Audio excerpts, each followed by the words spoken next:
ah, kwento na sinend ng ating mga tagapakinig. Ito. Oh, Si Jelina. oh. Sabi niya, paano pag bumalik yung first love ko, masaya naman na ako. So Ay! meron na siyang current relationship. Kaya Oo. lang, binabalikan siya nung nakaraan niya. Yung first Naku. love niya. Maybe the one that got away niya before, di ba? Oo. Alam mo, saktong-sakto yan sa nabasa kong letter sender ngayon. Wow. Saktong-sakto. Hmm. Ito nga, oh. Gusto mo basahin na natin? Go. Okay.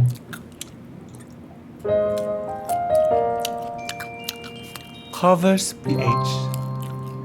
Ang sulat na ito ay galing kay Martin. Galing kay Martin. Kaya bago ang lahat, alayan muna natin ang kanta si Martin. Para sa iyo ito, Martin.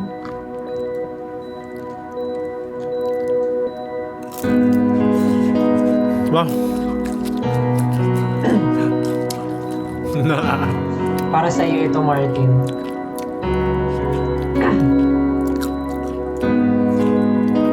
Siya ay nag-send sa atin ng kwento tungkol sa kanya at sa kanyang kaibigan. Para sa iyo ito. Pilit nating iniwasan kanto ng katanungan.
Naisip ko na rin na baka mamaya hindi pala talaga.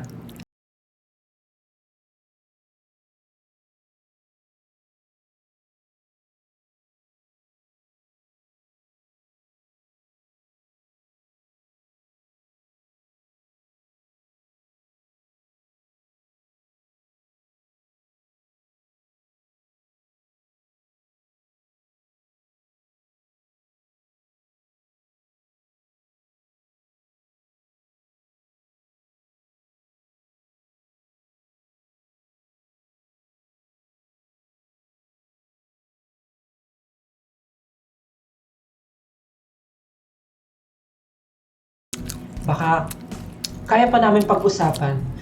Baka pwede pa namin mabalik, Papastel, kung ano talaga kami ni Martina. Alam kong mahal niya ako at mahal na mahal ko rin siya.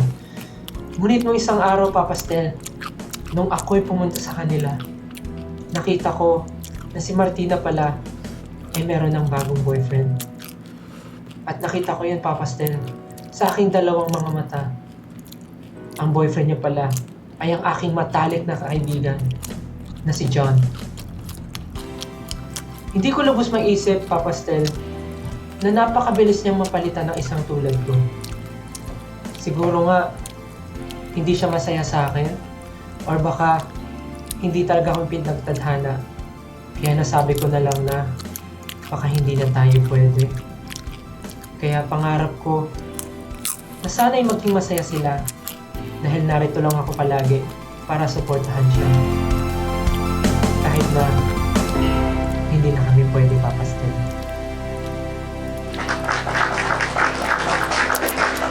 Grabe yun. Grabe naman. Grabe. Alam mo ba, Ano?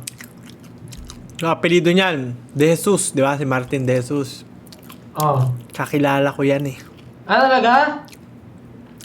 Alam ko talaga ang tunay na storya. Talaga? Kung bakit hindi sila pwede. Bakit? Kambal sila ni Martina. Ay, talaga ba? Kambal Grabe sila. naman. Hindi naman siguro. Nako, naghiwalay lang ang mga magulang nila kaya hinati sila. Parang bad yun. Parang bad yun. Kaya hindi sila pwede dahil nga sila ay kambal. Ano to? Game of Thrones? Yun nga ang totoo. Actually, doon binase ng Game of Thrones sa kwento nila. Yung storya ng mga Lannisters. So anyway, kaibigan, tropa ko kasi yan si Martin. Oh. Buong akala nila, kasi magkalapit lang sila, taga Mandaluyong yan eh. Magkalapit lang yung bahay nila.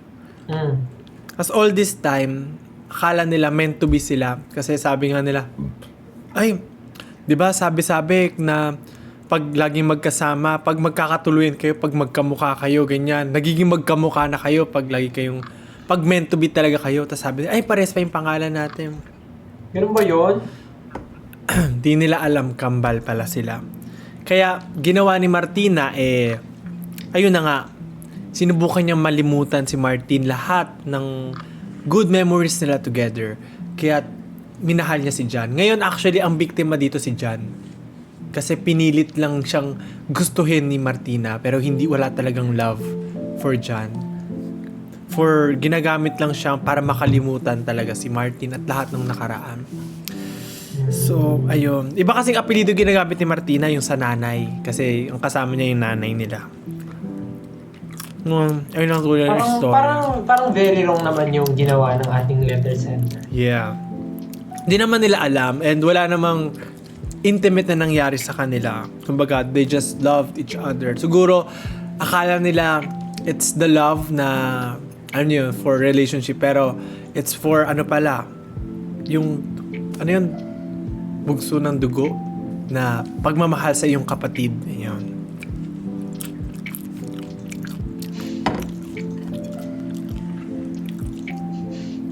Pabos na yung kinakain ko. Yan, dami nanonood ng ating programa. Dami nanonood ng Papa Stel X Papa Ja.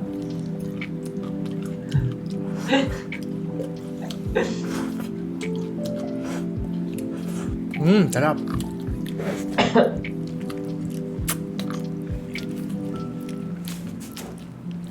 Kaya, ayan. Ang payo ko na lang sa mga nagkakagusto sa mga medyo kahawig nila or Ano ba yan, Justin? kapangalan,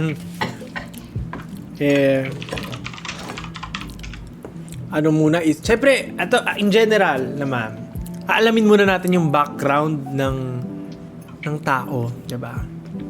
Ano yung istorya niya, ano ang pamilya, kamusta ang pamilya, sino, diba?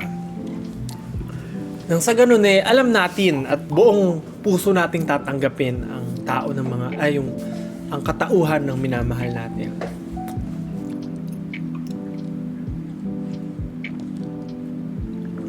Okay.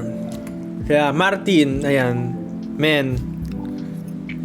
tagal na natin hindi nagkikita pero di ka pa rin pala, salamat sa pagkwento ng iyong heartbreak story. Alam kong matagal na iyan at naka-move on ka na. At salamat at pagpapa-unlock dito sa aming programa.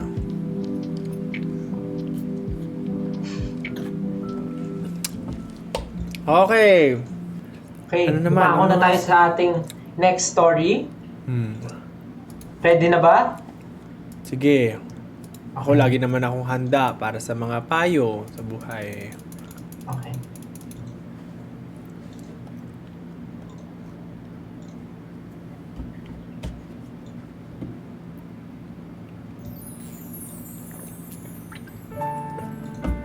Dear Papa Stel, sumulat po ako sa inyong programa para makwento ko po ang storya ng aking buhay. Ako po si Angelique. Isang normal na babae lamang po ako na umibig sa isang pinakamamahal na lalaki sa buong mundo.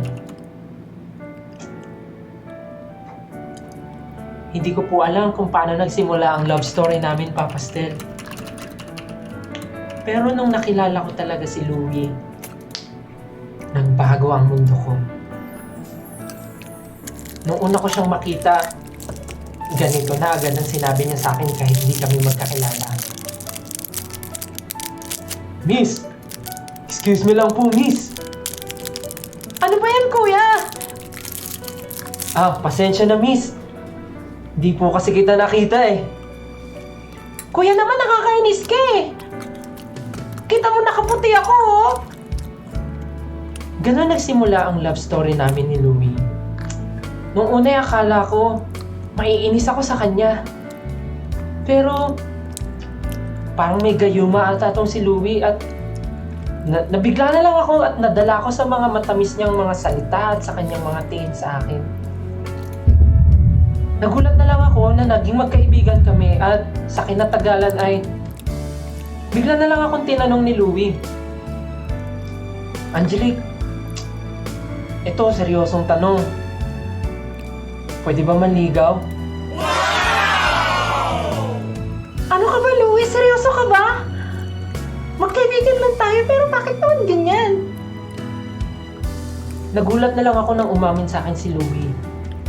May nararamdaman pala siya sa akin. Pero nalilito ako kung sasagutin ko ba siya o hindi dahil hindi po ako sigurado, Papa Stel, kung magtatagal ba kami. Hindi ko sigurado kung siya ba yung para sa akin or niligawan niya ako dahil masaya lang siyang kasama ako. Kaya hindi ko agad siya sinagot, Papa Stel. Ang sinabi ko sa kanya, Louie, hindi ko kasi sigurado kung mahal mo talaga ako o kailangan mo lang ako eh. Pwede ba huwag mo akong tanungin? Angelique, mahal na mahal kita. At pinapangako ko sa'yo, mamahalin pa kita. Pasensya na, Louie, pero mas mahal ko ang sarili ko. Mahal ko ang sarili ko, Louie. At bigla-bigla po akong tumakbo papalayo sa kanya, Papa Stel. Iniwan ko si Louie na parang wala kaming pinagsamahan. Masakit sa loob kong iwan siya palayo. At tanging nasa isip ko lamang ay ginawa ko ito para sa ikakabuti naming dalawa.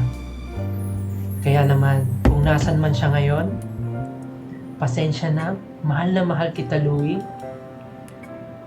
Ginawa ko ito para sa atin. Masaya ako na naging parte ka ng buhay ko. Till I met you. Maraming salamat po, Papa Stel. Nagmamahal, Angelique.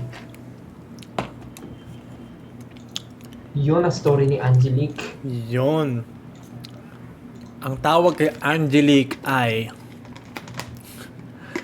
Ano? Alam mo, di ko maintindihan yan si Angelique. Bakit? Siya ang letter sender, siya rin pala ang nang iwan.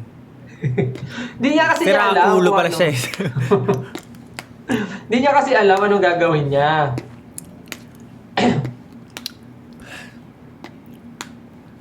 Anong mapapayo mo kay Angelique? Ang mapapayo ko kay Angelique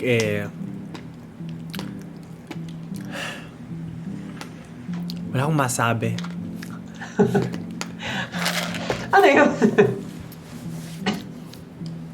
feeling ko lang, masasabi ko kay Angelique, naiintindihan ko na maraming question sa utak mo, natatakot ka, na parang hindi mo sure eh. Hindi mo sure kung ano magiging future mo with Louie.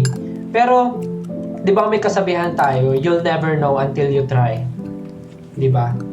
So, kung mahal mo naman yung tao, ba't di mo subukan? I mean, wala namang masama, di ba? Tapos, parang ngayon, ang dating, parang nagsisisi siya, na parang nangihinayang siya, bakit niya iniwan, ba't hindi niya sinagot? So, parang, for me, di ba, parang, dapat, kung may nararamdaman ka sa tao, dapat, di ba, di mo na sinayang yung opportunity, parang gano'n. Ang masasabi ko lang kay Angelique, feeling ko may dahilan kung bakit siya umiwas. Bakit? Yun ay, feeling ko, ang turing niya talaga kay Louie ay isang kapatid. Brother Louie. Yun talaga, yun ang turing talaga ni Angelique kay Louie. Akala, isang kapatid siya. Kaya, umiwas siya. Yun lang ang, niya, Brother Louie. Ang ano niya Tama kay rin ang Louie. desisyon ni Angelique. Tama naman. At dahil dyan,